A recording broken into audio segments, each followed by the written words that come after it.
অনন্য সাধারণ সম্পর্ক ছিল সাংবাদিক এবং সাহিত্য।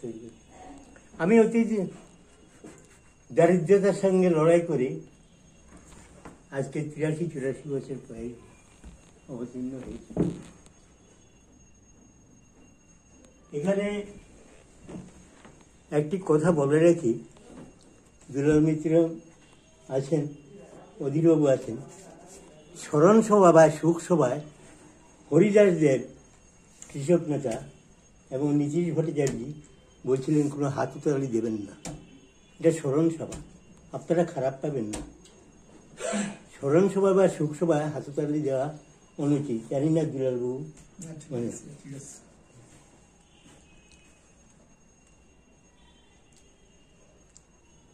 দীপকদার জ্যেষ্ঠ ভ্রাতা অনিল ভট্টাচার্য একজন প্রতিষ্ঠিত শাস্ত্রজ্ঞ ব্যক্তিবিশেষ।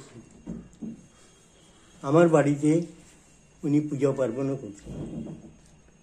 সেই সুবাদে আমি যে স্থানে আছি শহরের মাঝখানে, মানে হলুদের গুড়া, the international sanitise hotel, Mahamaya hotel, যেটা হাইলাকান্দির 62 বছর চলছে, এখন বন্ধ আছে, এটা সংস্কার করা হবে। আমি করতে পারবো না, আমি শারীরিকভাবে অসুস্থ। এই সুবাদে নুরুল হুদা, দীপক ভট্টাচার্য, এখানে রজত পালের বাবা কি নাম, রেবতীদা প্রতিদিন সন্ধ্যার পরে আমার এখানে আসছে। আমার যে ঘরটা আসামটাকে রেবতীদাই তৈরি করে দিয়েছে। সবার সাথে একটা স্নেহ সম্পর্ক ছিল। যাই হোক, দীপকদার কর্মজীবনে তিনি যখন বিধায়ক হয়েছিলেন ত্রিপুরার থেকে, তখন ডেপুটি স্পিকার বোধহয় বিমলেন্দু সিনহা, আচ্ছা, নিহারেন্দু চৌধুরী, এরা মৃদঙ্গ বাজিয়ে ভাই হিসাবে, সিপিএম নেতা না, দীপকদাকে সবাই বলতো ভাই। কেশব দেওয়া বলছে ভাইকে খবর দো, কেশব চক্রবর্তী প্রবীণ আইনজীবী, হাইলাকান্দির পৌরপতি, ভাই বলে পরিচিত হয়ে আজকাল হচ্ছে মানি পাওয়ার, ম্যান পাওয়ার এবং মাসুল পাওয়ার। দীপক ভট্টাচার্যের নমিনেশনের পয়সা দেওয়ার ক্ষমতা ছিল না, আমি যতটুকু জানি। আপনারা, আমি যদি অপ্রাসঙ্গিক প্রসঙ্গ বলি আমি ক্ষমা চাই, কিন্তু দীপকদা এমএলএ হয়েছেন, তখন রামেন্দ্র দেওয়া হয়েছেন, এদিকে নিশীথ বরণ দাস হয়েছেন, 4 জন বোধহয়, গোলাপ বরবরা মিনিস্ট্রি। গোলাপ বরবরা যখন এখানে জহিরুল ইসলাম নিয়ে এসেছে, আমার ভাঙা হোটেলে রাত্রি কাটিয়েছেন। আমি সরস্বতী থেকে আরম্ভ করে আমার একটা সৌভাগ্যবশত সবার সাথে একটা পরিচিতি ছিল, নীতিশ ভট্টাচার্য বা সবাই। শিলচরে যারা প্রবীণ, বিজেপি করে, সিপিএম করে, কংগ্রেস করে, সবাই আমার আখড়া পদার্পণ করে, এটা আমার সৌভাগ্য। ইনি প্রায় যান, ইনির বর্তমান জীবন খুব মানে দুর্গম অবস্থা চলছে। এত বড় দীপকদার বন্ধু হরনাথ চক্রবর্তী, কবি সাহিত্যিক, উনি MA LLB ওনার কবিতার বই পেয়েছেন, সাহিত্য সংস্কৃতি করেছেন। জমিদার বাড়ির প্রথম সাদুল্লাহ মিনিস্ট্রির হীরেন্দ্র চক্রবর্তীর পুত্র। ইনি রিটায়ারমেন্টের পরে আজ পর্যন্ত পেনশনের জন্য অ্যাপ্লাই করেননি, কিন্তু উনি, অপ্রাসঙ্গিক হলো আমি ক্ষমা চাই, বহু কষ্টে জীবন কাবল করেছে। হাইলাকান্দি জমিদার বাড়ি, বরাকের প্রসিদ্ধ রায়সাহেব বাড়ি। যাই হোক, অধীরবাবু কালকে, অধীরবাবু চিন্তাহরণ সূত্রধর আমার পূর্ব বাংলার আমাদের পাশের গ্রামেই ছিল, তার পরিবারের সদস্য, এদের সাথে একটা আত্মীয় সঙ্গে। কুমুদ দাস এখানে এসেছেন, রেল আন্দোলনের সাথে তার পরিচিত হয়েছে। আচ্ছা, দীপকদা যখন এমএলএ ছিলেন হাইলাকান্দিতে, সমাজ সংস্কারের ব্যাপারে প্রয়াত হরিদাস দেব, সিপিএম করতো না, কৃষক আন্দোলন করত, হরিদাস দেবের নেতৃত্বে দীপকদা, খালেকদা, নবন্দী শেখর দত্তের কথা বলতো। আমরা সন্ধ্যায় খালেকদার বাড়িতে এমনি ঘুরতে ঘুরতে আমি আর নীতিশ ভট্টাচার্য সাংবাদিক হিসাবে যেতাম, কথা শুনতাম, ভালো লাগছে। সেই সুবাদে তাদের যে ওনার যে ডেডিকেশন এবং ডিসিপ্লিন, দীপক ভট্টাচার্য নীতিহীন রাজনীতি করেননি। আজকে কত বড় দুর্ভাগ্য, মানে মানে লজ্জাস্কর ব্যাপার, লালু প্রসাদ যাদব 9বারের মুখ্যমন্ত্রী নীতিহীন রাজনীতি করে বেশ চড়িয়ে বেড়াচ্ছেন। এ হচ্ছে আমাদের রাজনীতির সুবাদ। দুলাল বাবু এবং এর নাম কি, কুমুদ দাস, অধীর বাবু পার্টি সম্বন্ধে বা আজকে স্মৃতিরায়ণের সম্বন্ধে যা বক্তব্য রেখেছেন এর চেয়ে বেশি বলা যায়। আমি শুধু বলবো, দীপক ভট্টাচার্য এখানে আমি যাত্রা সংস্কৃতির সাথে দীর্ঘ 30 বছর 9 মাস ছিলাম। আমাকে দীপকদা বলছিল তরুণরা আনার ব্যবস্থা করো।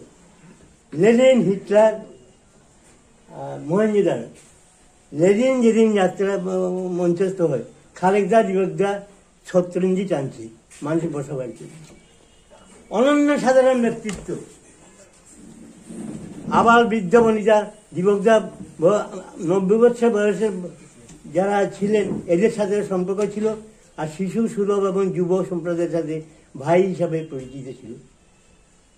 আমি যখন খবর দিতাম বা বলতাম, আমার হোটেলের সামনে দিয়ে যেত, হ্যাঁ, উকি মেরে দেখতেন সন্তোষ আছে কি। সংবাদপত্র জগতে আমার হাতে খড়ি হয়েছিল প্রয়াত শক্তিধর চৌধুরী।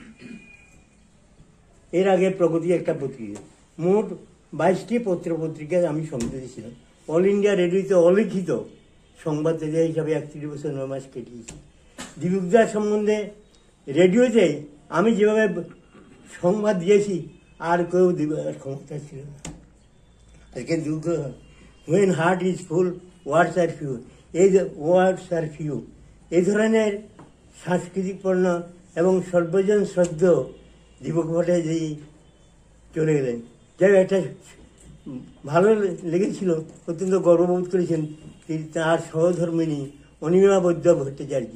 ওরে বাপ রে বাপ, এত অসাধারণ কর্মী এবং মহিলা যারা অসহায়, নারী নির্যাতিত, এদের জন্য লড়াই করে গেছেন।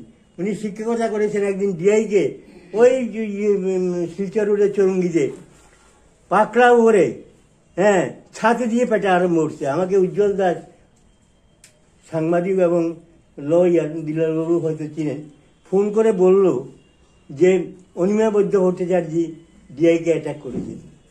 দৌড়ে গেলাম, আমি বদিকে বললাম আর আর লাগবে না, ক্ষমা চেয়ে ডিআই ওখান থেকে চলে গেছে। এভাবে প্রতিবাদী কণ্ঠ আজকালকার দিনে বিরল। আমি বলছি তো, দীপকদার যে ডেডিকেশন সেটা আজকাল দেখা যাচ্ছে না। আমি মানে আমার যখন মস্তিষ্ক অপারেশন হয় এবং হার্টের হয়, সব বোঝা যেত। রজতপাল আমার বাড়িতে প্রায় সপ্তাহে 3-4 দিন যায়। আমি সবসময় জিজ্ঞেস করতাম দীপকদার খবর, উনিও খবর নিতেন সন্তোষ কেমন আছে। যাই হোক, আপনাদের আজকের এই স্মৃতিরোষণ সভায় আপনারা সবাই উপস্থিত হয়েছেন দেখে ভালো লাগলো। আমাকে ডাকা হয়েছে, আমি অত্যন্ত গর্ববোধ করছি। হরনাথবাবু, দীপকদার সহকর্মী বা শিক্ষা। আচ্ছা, এখানে কয়েক বছর আগে হাইলাকান্দি সরকারি ভিক্টোরিয়া মেমোরিয়াল হাই স্কুলে 100 উদযাপন হয়েছে। তখন দীপক ভট্টাচার্য যে বক্তব্য রেখেছেন, ওনারা এই শিক্ষা প্রতিষ্ঠানে হয়েছিলেন। Tridip Malakar, all India radio station মানে ডাইরেক্টর জেনারেল, তারপরে ত্রিদীপ মালাকার, এরপরে করুণা সিন্ধু দে, এদের অনেক লেখা আমরা পেয়েছি, বইও পড়েছি। হ্যাঁ, এই ধরনের ব্যক্তিত্ব আজকাল পাওয়া যায় না। নীতিশের সাথে আলাপ হয়, সব মনে হয়। আজকে শক্তিপদ ব্রহ্মচারী কথা বলেছেন। এই ধরনের শিক্ষক এবং সাহিত্য সংস্কৃতি নিয়ে বিষয় আজকাল বিরল দৃষ্টান্ত। বরাক উপত্যকা বঙ্গ সাহিত্য সংস্কৃতি সম্মেলনে যে অধিবেশন হয়ে গেছে, এতে বাঙালিদের এবং সংখ্যালঘু সম্প্রদায়ের বিভিন্ন ভাষিক গোষ্ঠী, দুলাল মিত্র এখানে উপস্থিত আছেন, মেরুদণ্ড শেষ করে দিচ্ছে। অসেমাইজেশন মানে পরিকল্পনা নিয়ে দৌড়ঝাঁপ চলছে। বাঙালিদের যে ভবিষ্যৎ কি হবে কল্পনা হয়ে যায়। আমি রজতপালকে বরাক উপত্যকা বঙ্গ সাহিত্য সংস্কৃতি সম্মেলনের সাধারণ সম্পাদকের প্রতিবেদন দিয়েছি। আমি তাকে অনুরোধ করব, অন্তত দুলালবাবু তো প্রতিবেদন পড়েছেন এবং আমরা এ ব্যাপারে বিরাট আন্দোলন করছি।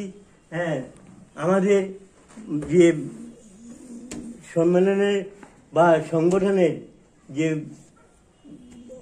মানে যে অবস্থা, কর্মপদ্ধতি নিয়ে অগ্রসর হওয়ার জন্য চেষ্টা করছি। একটি কথা বলে আমি শেষ করছি। রেল যাত্রী সুরক্ষা সমিতির কুমুদ দাস জানে, হাইলাকান্দি বরাক লামডিং ব্রডগেজ রূপায়ণ সংগ্রাম সমিতি। আজকে চিন্তা করুন, হাইলাকান্দি ডিস্ট্রিক্ট হয়েছে, যাতায়াত ব্যবস্থার কোনো পরিকল্পনা হচ্ছে না। আমরা লড়াই করে যাচ্ছি সর্বস্তরে জনসাধারণ। হাইলাকান্দি নাগরিক সুরক্ষা সমিতি, রেল যাত্রী সুরক্ষা সমিতি থেকে আরম্ভ করে বরাক লামডিং বদরপুরেও করেছি। অন্তত একটা সংযোগ করা হোক ভৈরবের থেকে গুয়াহাটি ডাইরেক্ট ট্রেন এবং শিলচর ভৈরবী আরেকটা ট্রেন। যোগাযোগ ব্যবস্থা কি অস্বাভাবিক অবস্থা। আজকে যদি দীপক ভট্টাচার্য থাকতো, এটার অন্যরকম পরিস্থিতিটা এই উন্নয়নের জন্য যথেষ্ট প্রচেষ্টা চালত। দীপক ভট্টাচার্য এখানে রেলওয়ে স্টেশনে 3 দিন দাঁড়িয়ে আমাদের নিয়ে টিকিট যারা করে না বলে টিকিট করুন, রেল চলাচলের ব্যবস্থা করুন। এই ধরনের কর্মবীর আজকাল বিরল দৃষ্টান্ত। সকালে সিদ্ধ ভাত খেয়ে লাইন বাসে ঘাড়মুড়া পর্যন্ত এমএলএ থাকাকালীন যাতায়াত করেছে। হ্যাঁ, ওটা তুমি কই যায়, আমি এখন ঘাড়মুড়া যাই, সিট পায় না। লাস্ট আমি গেলাম সাথে রিক্সায়, লাস্ট বেঞ্চে গিয়ে বসলো। আমি বললাম এই আমাদের এমএলএ। হ্যাঁ, আজকের এগুলি ভাবনা চিন্তার ব্যাপার। কি দুরবস্থা রেল যাত্রী মানে রেলের যোগাযোগ ব্যবস্থার, কি অবনতি। হাইলাকান্দি পিএইচি জল সংস্কার দীপকদা যখন এমএলএ ছিলেন তখন হাইলাকান্দি পিএইচি জলের ব্যবস্থা হয়েছিল, লড়াই করেছেন। পূর্বাঞ্চল সংবাদপত্র সাপ্তাহিক হলো, বিরাট নাম ছিল ওই প্রতি শক্তিধর চৌধুরী। উনি লিখছিলেন সম্পাদকীতে, ভাই মাই আই, মানে ভাই হাইলাকান্দিতে, আই কাটিছড়া এমএলএ